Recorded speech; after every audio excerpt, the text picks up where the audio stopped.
certaines réglementations, bien sûr. Aussi. OK, premièrement, la position des mains sur le volant. Dans une voiture, on nous conseille fortement de toujours mettre nos mains à 2 heures et à 10 heures, où on voit les points rouges. Mais le volant d'un véhicule lourd, il est plus large et il est plus éloigné aussi. Donc, on ne pourra pas faire ça, on sera à bout de bras. Mais si on vous pose la question à la SAC, la position idéale des mains sur le volant d'un véhicule lourd, répondez 4 heures et 8 heures, où vous voyez les points jaunes. C'est ça, la bonne réponse. 4 heures et 8 heures. Aussi, quand vous allez commencer un travail avec un nouveau véhicule que vous ne connaissez pas, la première fois que vous le conduisez, bien justement, prenez donc un petit peu de temps de le connaître dans le stationnement avant de prendre la route. Allez-y une couple de minutes. Parce que vous allez voir qu'il n'y a pas deux véhicules qui réagissent exactement de la même façon quand on appuie sur l'accélérateur, sur les freins ou l'embrayage. Mais le pire, c'est le volant. OK, la majorité, si ça tourne, il n'y a pas de problème. Mais il y en a d'autres qui tournent beaucoup moins.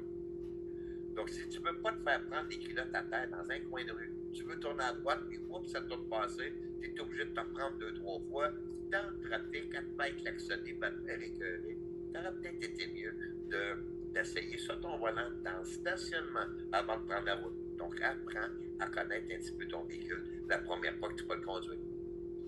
Bien important. Aussi, pendant qu'on prend le vote, je vais vous dire quelque chose maintenant et je le répète dans d'autres cours. Quand vous allez commencer vos cours pratiques, arrivez bien chaussé, idéalement avec des bottes de travail.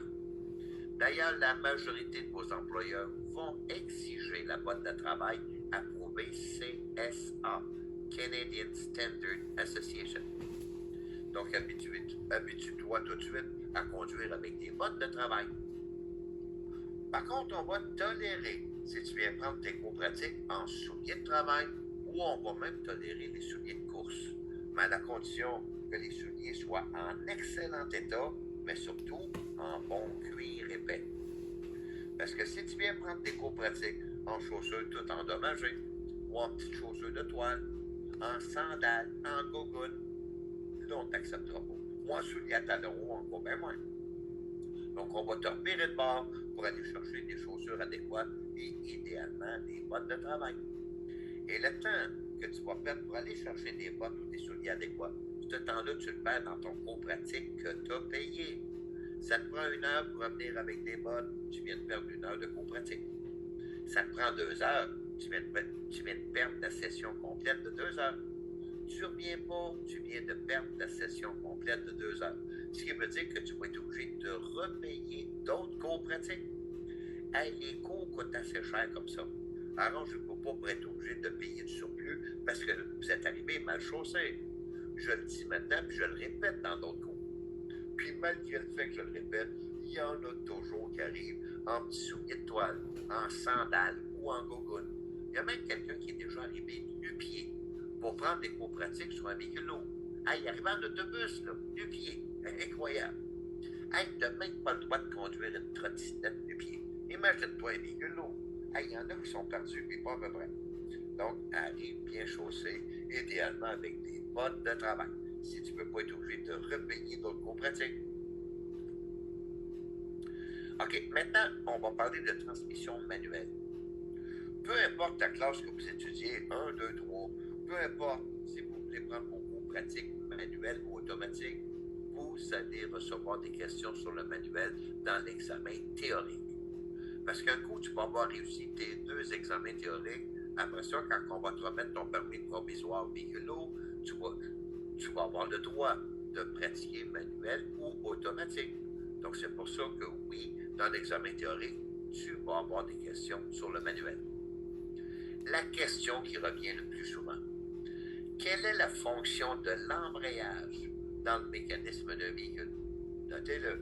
La réponse, l'embrayage désengage la transmission du moteur.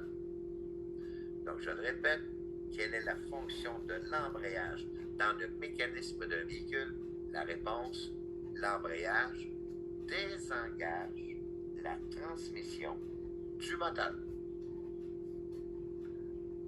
Aussi, un changement de vitesse sur un véhicule lourd, là, c'est toujours préférable de le faire en se fiant au contour, au tachymètre, au lieu de se fier uniquement au son du moteur.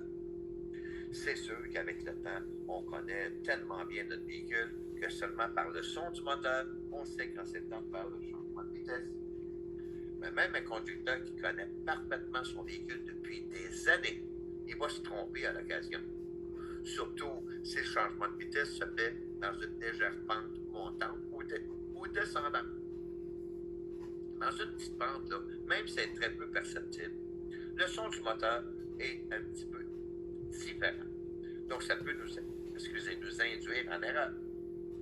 Tu sais, si tu manques ton changement de vitesse, excusez, faut que je prenne une gorgée, je suis sur le bord d'envoyer le hockey. Ce sera pas long.